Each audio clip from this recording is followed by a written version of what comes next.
Hey everybody, behind me is a full moon. We haven't had too many clear nights lately, as usual, so I'm going to take what I can get, and tonight I'm going to try to image a nebula with a filter that I got on December 25th. This is the SVBony Sulfur 2 filter, and I'm excited to see what it's going to be able to do. I will be imaging the Omega Nebula, also known as the Swan Nebula. My name is Chris, and welcome to my channel.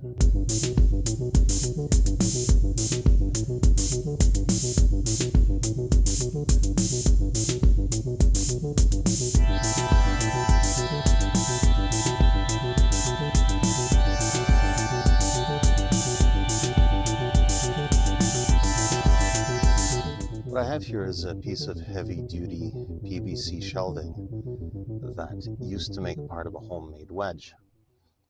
That was the wedge part, and I made it similarly to the way that the Celestron wedge is constructed, in that there's a groove here so that I can slide in the wedge with the bolt in place, and that makes it easier to position so that it doesn't fall off as I tighten the other bolts.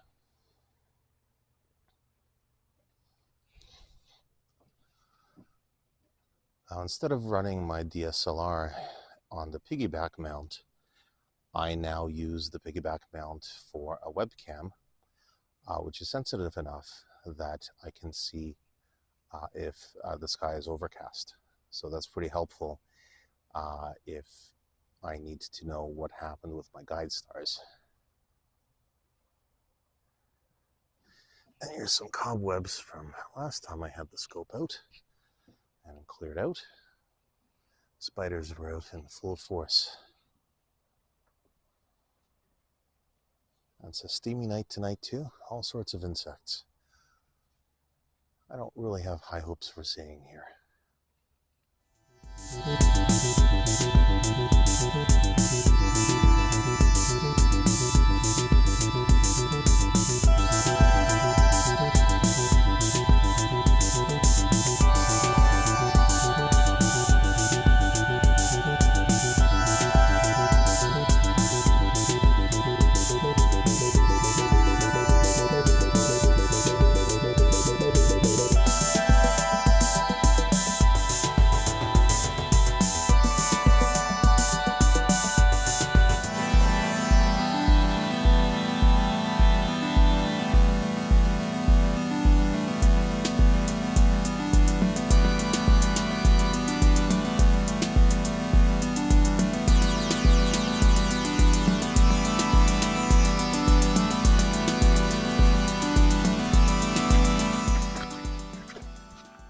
Hey everybody, it's been a few days since I started imaging the Swan or Omega Nebula.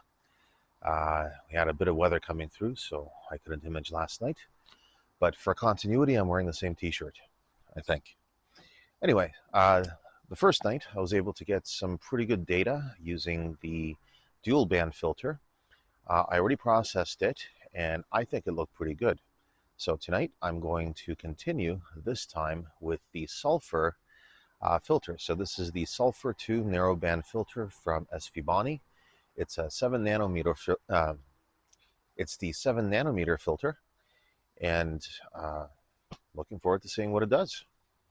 But before I do, I saw an interesting video posted by Titch from the Dumpy Dalek Observatory channel, where he imaged a galaxy with a tri-band filter.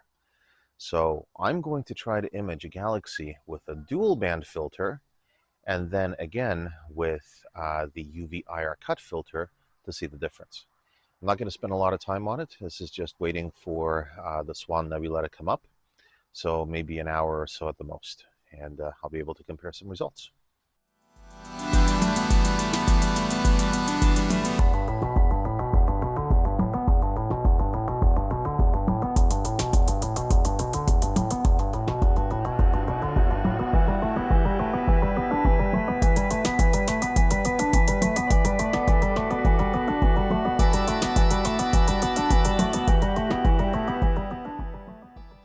The other night I had a ton of spiders. By the end of the night, I was just grabbing them out of the air. So, image pool. Whew, that guy went flying. How do you deal with spiders on your telescope? As you can see, there's a ton of places for spiders to hide on a telescope like this.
No spiders were harmed in the making of this video.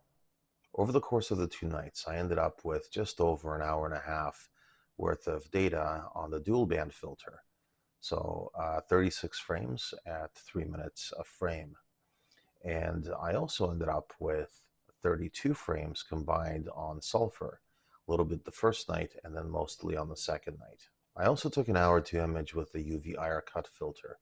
My thinking was to use the stars from the UV IR cut filter in place of the stars from either the dual band or the Sulfur. I figured the Sulfur, the stars would not really look right. They would be off color. But the dual band filter, I also find kind of redshifts the stars a bit too.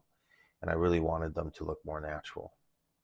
But in the end, I did like the look of the stars from the dual band filter, so I just kept those. So I had fun with this project. Once I removed the stars from both the dual band and the Sulfur images, I was able to overlay the 2 nebulas. I kept the reddish hues of the dual band filter, and I played up a little bit on the yellows that came out of the Sulfur filter, although the Sulfur filter did naturally produce more orange and yellow toned images. And I really appreciated how the Sulfur filter tended to complement the data that I was getting from the dual band. The data from both overlapped considerably, but there were some distinct differences coming out of Sulfur. I was also pretty excited to see that there was Sulfur in the Omega Nebula.